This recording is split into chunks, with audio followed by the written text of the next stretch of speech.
From Wana Brands, welcome to Enhance Your Life. I'm your host, Jonathan Small, and each week I talk to people from all sorts of professions and backgrounds about how cannabis has enhanced their lives and how this healing plant can enrich your life too. Hi, everybody. Welcome to the Enhance Your Life podcast. My name is Jonathan Small, and I am the host of Enhance Your Life. So thrilled to have our guest join us today. Danielle Simone Brand joins us, and Danielle is the author of Weed Mom, the Canna-Curious Woman's Guide to Healthier Relaxation, Happier Parenting, and Chilling TF Out. I like that it's TF out. Danielle is a writer. She covers cannabis and parenting issues and how they overlap. And she says she wouldn't have described herself as a weed mom, but that she found her sparkle in writing about cannabis to inform, uplift, and occasionally challenge her readers while helping push the conversation towards a more progressive place. Well, thank goodness for that. And welcome to the show, Danielle. Thank you so much, John. Thrilled to be here. So I'm very intrigued by where you found your sparkle. So let's do a little before and after here. If you could tell us a little bit about your origin story, kind of like what you were doing before you had that moment where you found your sparkle about writing about cannabis. Sure. I have an unusual cannabis love story, maybe, although I think that as things progress, we're starting to hear more stories like mine in the sense of people who used to dislike the plant or misjudge it and then came around, had some kind of epiphany. And that's what happened to me. For years, it was just not my thing. I tried cannabis here and there in college. I actually married somebody who was a big cannabis enthusiast, but I myself wasn't. And I think that before the legal marketplace, I just didn't have that opportunity to understand CBD and THC ratios and terpenes and all the things that we can sort of consume, we could use to help us consume for wellness. So because I didn't understand it, it wasn't my thing. I didn't think it should be illegal or anything like that. I voted for legalization in California when living there. But really, as a freelance writer, I started to get a few cannabis assignments and had to learn, as we do, on the fly. And as I learned, I fell in love with it. I feel like cannabis is such an interesting, multifaceted subject that really bridges science and health and wellness. And I came from a health and wellness space. I also came from an academic space. So there's plenty of opportunity to research and to really get into details. And, obviously the implications for social justice and the environment going forward, I think it's just a fascinating area. So I fell in love intellectually with cannabis, and then I sort of dipped my toe in the legal marketplace in the waters very cautiously with a vape pen and just one puff and got on my yoga mat. And I had a beautiful experience, a transcendent almost experience, I say. And I realized this is a tool for wellness. So from there, I just started learning and went deep down the cannabis path. So it started with a vape pen, just very, very dipping. We always say on this show, start low, go slow. And it sounds like that's what you did.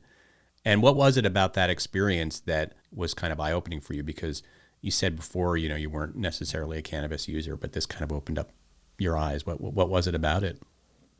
Well, I didn't see it as a wellness tool before. I think that's the main thing. And my experience truly on my yoga mat was that I felt more in my body. I felt more in touch with my muscles and joints and everything that was going on, all the particularities of the movements.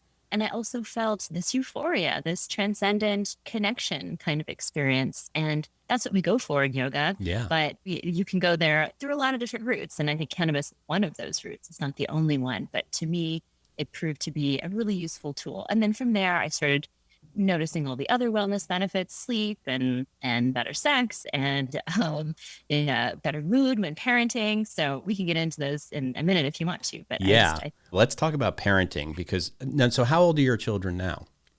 They're 8 and 11. Okay. So still fairly young. I've got a 12-year-old, so I can relate. Well, I can relate to the 8-year-old too, because they were 8 at one time, but they're still pretty young. How did you incorporate cannabis into your parenting routine? Yeah, well, it's helped me in so many ways as a parent. And I think, the first one I should acknowledge is just better sleep. The fact that I can sleep through the night soundly without, all the wake ups and the disturbances that I really had as a mother of young kids, because this is, a few years ago that I'm talking about that I Yeah. found cannabis. So better sleep. I definitely use THC and CBD in the evenings for sleep. I also microdose during the day, sometimes when I'm parenting, not always, but I find it that helpful shift, that like 2-degree shift in my presence, in my ability to relate to them, in my creativity and playfulness, things that are just hard for adults to access sometimes, I think, without, just that little reframe. Now, I know it's different for everybody and you have to experiment with what works for you, but I'm curious about your routine. So you say you use it for sleep. How do you use cannabis to help you sleep? I often take a CBD tincture about, 30 minutes or so before I'm going to sleep. I like about 25 milligrams, full spectrum tincture. If I find one that has some good sleep type terpenes in there, then I'll go for that. But as a writer, I get tons of samples. I'm sure you Yeah, can relate. And I can so relate. Yeah, I some just go some with what I some better have. than others. What are some of the terpenes you look for that are asleep? Because I know like melatonin, that's not a terpene, but I've heard mixed things about melatonin, and we've had some sleep experts come on the show to talk about that that's a hormone and that it is not necessarily good. But what are there certain terpenes you look for that are actually part of the cannabis entourage that are helpful? Well, it's the most relaxing terpenes for most people, I think, tend to be myrcene and linalool. Mm-hmm. And so I do appreciate both of those. So if I'm going to have flower, if I'm going to have THC flower before bed, then I will definitely choose wine. And that's what we would traditionally call an indica, I guess. It has that more relaxing feel. But as we know, those categories are kind of breaking down indica and sativa, and it's really more about the terps, right? So Yep. yeah, looking for those specific ones I think are helpful for me, that I've ever seen in the little for sleep. And it helps you sleep through the night. Is that it helps you go to sleep and then it helps you stay asleep, right?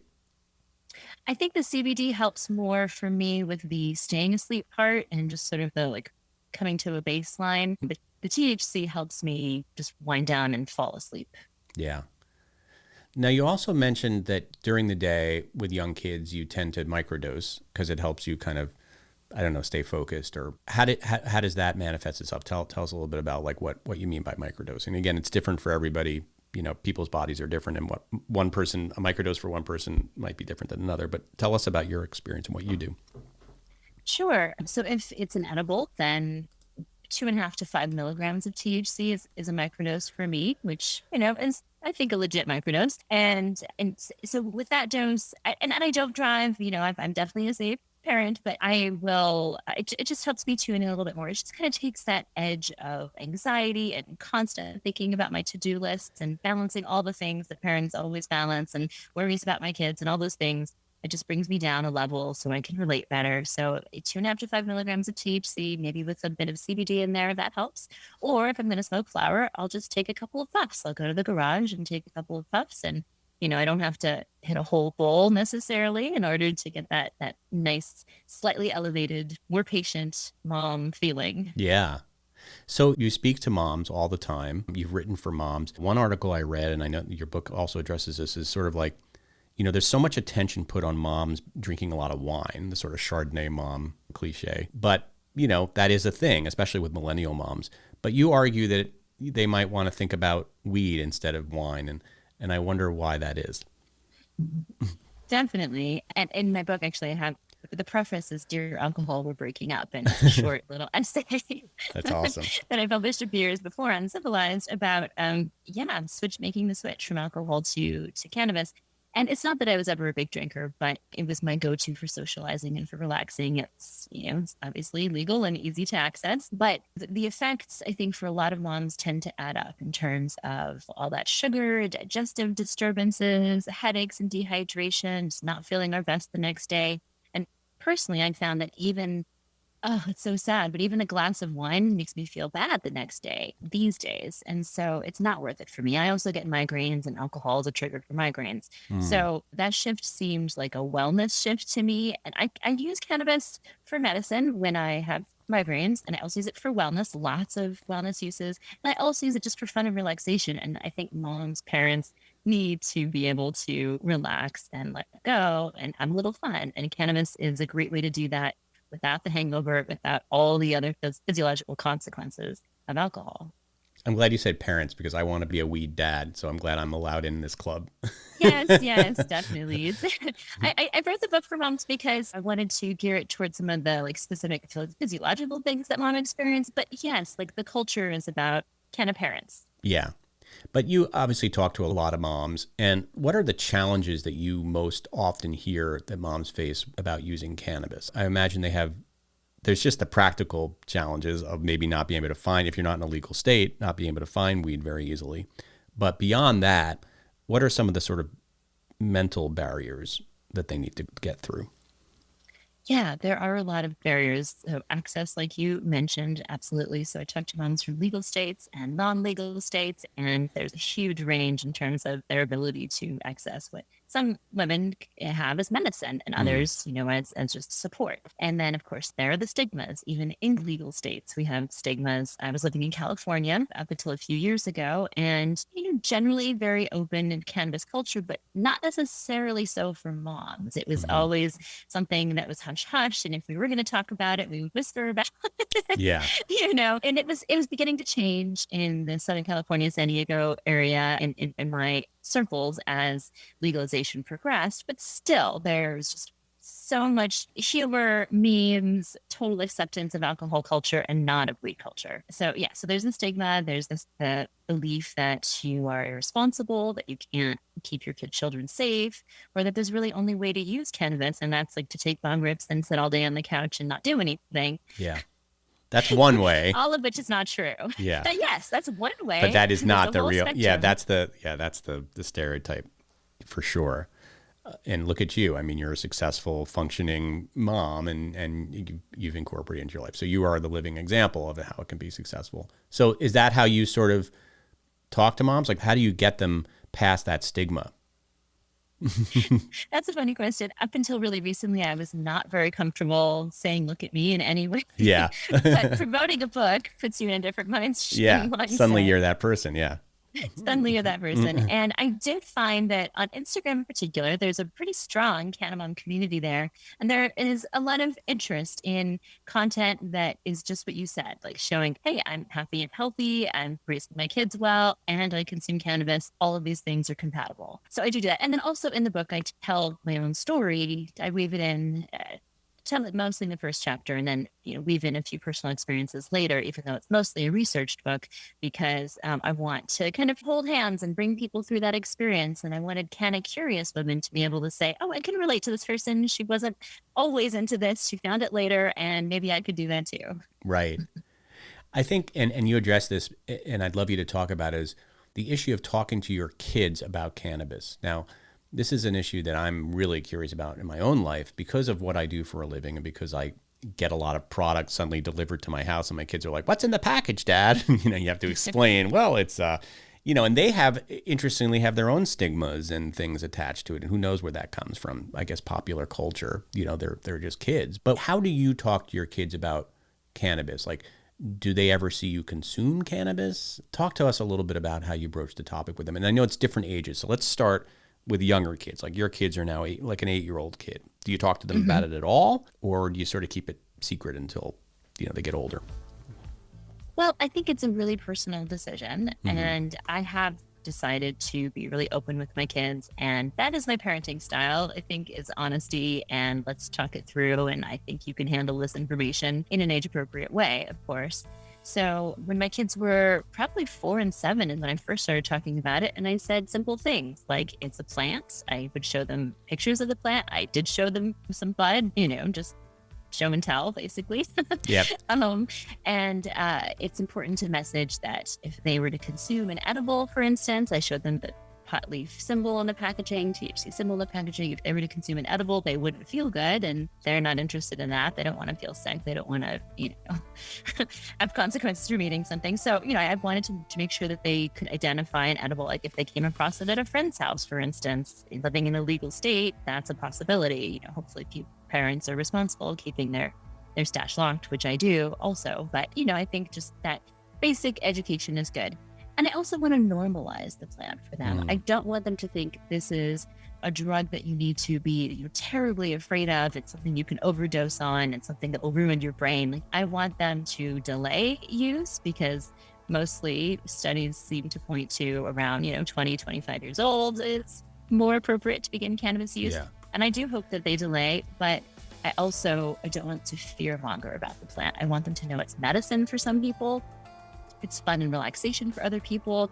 It's something in the middle for many of us, this wellness use. I tell them how I use it for headaches, I use it for sleep. And they actually, I think they associate the smell of cannabis with mom just being more chill and more fun.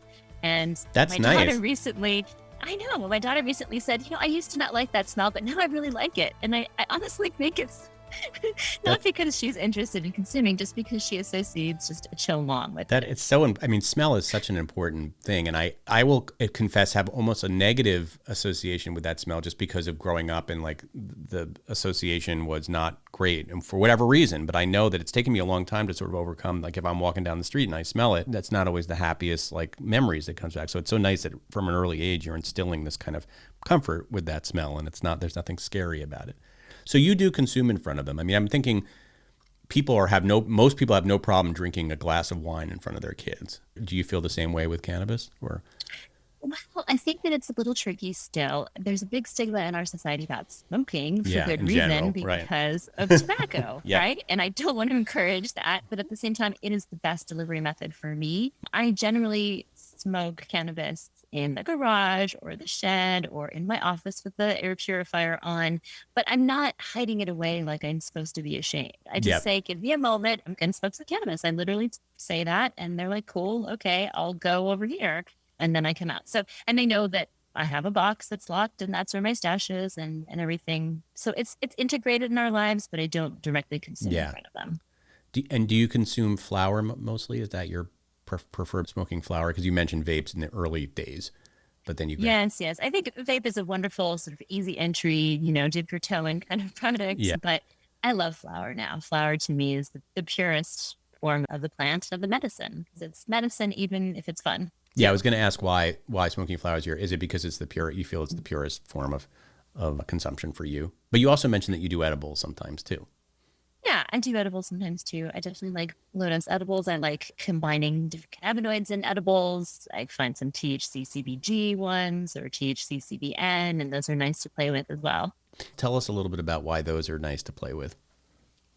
Well, I think that THC CBN specifically for me is good for sleep. And we talked about sleep a little while ago. CBN is the cannabinoid we're looking at for sleep and relaxation. And it's not as psychoactive, I don't think, as THC. So it balances out the THC a bit for me. But it's a very relaxed kind of experience.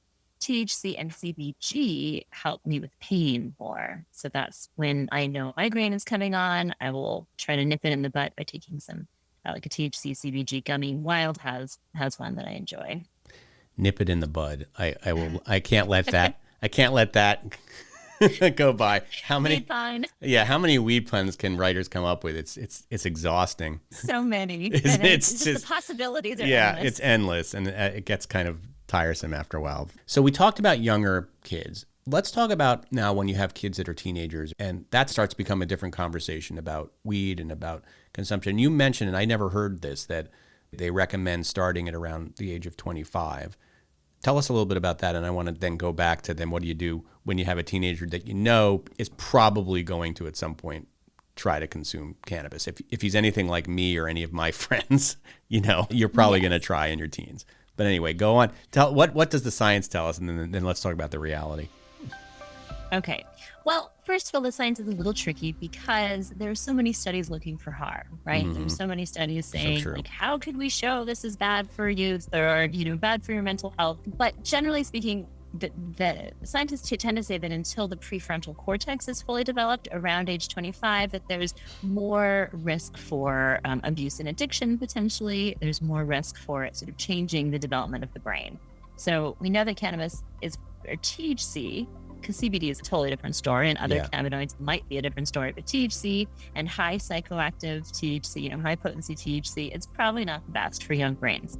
that being said, I'm also a realistic parent, and I know that one day my kids will be exposed to cannabis and they'll be under the age of 25. And so it was really important to me in the book to include information from this harm reduction perspective, which is basically like, let's educate our teens well, understand what a proper dose is, understand what clean product, clean flower is, understand what you can and can't do when you consume. So these kinds of safety considerations are really, really important. And it's, it's not encouraging use. It's not saying, hey, I really hope that you go party and smoke some weed, but it's saying, like, here are the risks, and knowing them, here are ways you can keep yourself safer. Yeah.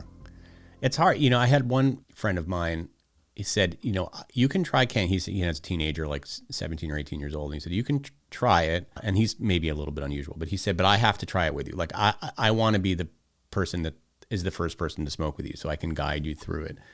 And I wonder if that's that from some parents. Yeah, I wonder if that is good advice. I mean, again, you're still encouraging somebody younger to have it, but like, if you're going to try it, and I know you're going to try it because you're a teenager, I'd like to be there to sort of at least help you and help you understand what you're doing.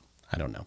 I can't imagine doing that with my first beer with my son. Like, here we go. Okay, we're sipping.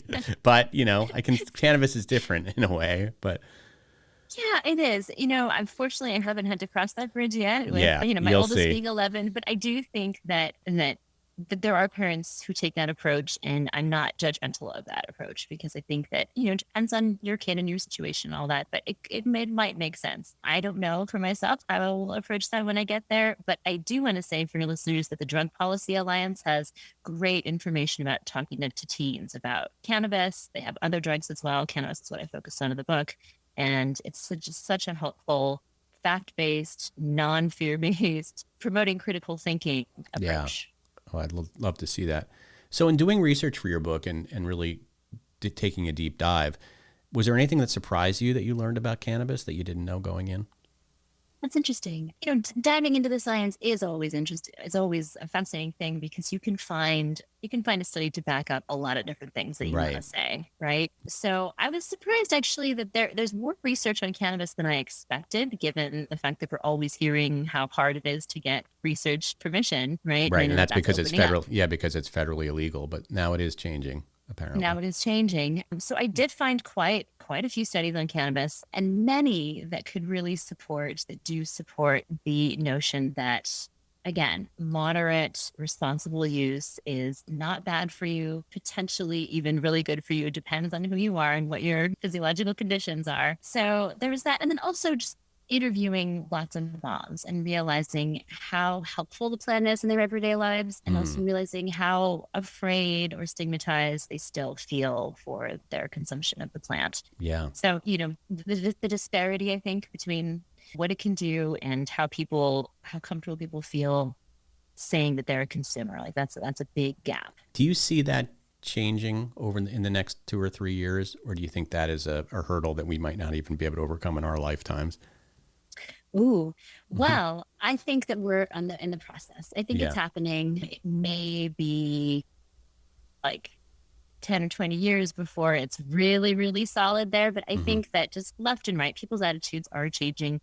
You can even see it on social media, where more canna moms or canna mamas, weed moms, and whatever they want to identify themselves as are coming out and actually claiming that status. So I think we're in a moment with legalization progressing, with the pandemic having basically, deemed weed an essential service. I think that attitudes are just pushing forward, and so we're in that process. How has your life changed as a result of coming out as a weed mom? I mean, now you're very public. You have a book. It's called Weed Mom. It's part of your identity now. Has it changed your life? Talk about how it's changed your life. Oh, interesting question. So I still don't shout it out when I meet someone for the first time in person. Yeah. Even though on Hi. the internet. I'm the weed mom, right? Right. I don't want to have my big weed earrings and my big weed mom t-shirt. You don't look like the stereotype of the weed mom, but of course that's a stereotype. I know. And maybe I should be wearing that apparel to push that envelope a little bit. But I think that For me, it's about educating and destigmatizing. That's really what I want to do. So with my platform on the internet, as much as I can, I push that conversation forward. Very open on the internet, just not necessarily in my everyday life. Yeah. Like when I'm meeting the parent of my kid's new friend or something. Right. It's not the first thing you mention. Not the first time, but I do feel out how people's attitudes, and I eventually introduce the conversation, and I introduce it in a way that's very non-threatening, I think, and it helps people come along. So you can talk about CBD first, you can talk about medical and wellness uses, talk about microdosing, talk about responsible use. And I have had to get out in front of that conversation with new acquaintances and people that my kids would associate with, not kids themselves, but their parents. And that's what I do. And I feel like, of course, we have to kind of justify ourselves at this point. I feel like I'm in that spot of saying, still explain yeah, I'm a cannabis, but don't you find what's one thing that surprises me is that it makes you very interesting to a lot of people. I mean, look, I live in Los Angeles, so I don't know if I'm the best barometer of the way Americans feel about cannabis, because here it's pretty open. People are pretty openly accepting of it for the most part. But it seems like when I tell people that I'm work in the cannabis industry, they're always much more kind of like I see a little sparkle and they're like, really? And they have a lot of questions about the industry, about cannabis itself. Like people are a lot more open than I guess I suspected they would be. And it sometimes surprises me like how I'm so nervous to tell certain people about it. And then I tell them and it's not the reaction that I thought. Do you have that same experience? I do, actually. I do. I've had very few overtly negative responses, but I've heard stories of women who have and who've been severely judged by, for instance, in-laws, thinking that that's generational. They couldn't be a good mom. Yeah. Yeah. So I guess it's just, so what would be your advice to people when they're talking about their cannabis to sort of feel it out a bit? Like I said, I think CBD is that really kind of smooth entry talk. Yeah, it's true. And just reassuring people that you know how to consume responsibly. You can keep kids safe in your care and keep your stash locked and all that. And, I do have chapters in the book about talking to different people in your life. So a social circle, parents, an older generation, kids, of course. So again, it's about educating because there's so much misinformation about cannabis still, and the stigmas come from misinformation. So if we can just show ourselves as regular people who are doing our work in the world and showing up and thriving, and that we're cannabis consumers and that we know what we're doing, I think that just goes a long way. Well, Danielle Simone Brand, thank you for writing this book and being such a model of a positive canna mom. And if people want to find out more about you, where should they go? So I'm most active around the book on Instagram. That's at Danielle Simone Brand. And they can find my book, Weed Mom, on any of those online places you buy books. Awesome. I highly recommend the book, Weed Mom, the Canna-Curious Woman's Guide to a Healthier Relaxation, Happier Parenting, and Chilling. TF out. Did you have to, when you said TF out, was that your publisher that was like, we're not putting the F word on the cover of the book? Yeah, definitely. Probably wise. I was happy with it too. And the tone of the book, I should say, it's a little, funny, irreverent, that kind of thing. But also I wanted to bring research and science and legit information. So it's a bit of a mix. Great. Well, thank you so much for talking to us. Thank you so much, John. It's been great. Enhance Your Life is brought to you by Wana, the #1 infused product in North America. Wana's entire process is designed to deliver the same great experience time after time. They have spent years fine-tuning their recipes so that their products are delicious, consistent, and potent. For more information, head on over to wanabrands.com. That's Wana, W-A-N-A, brands.com.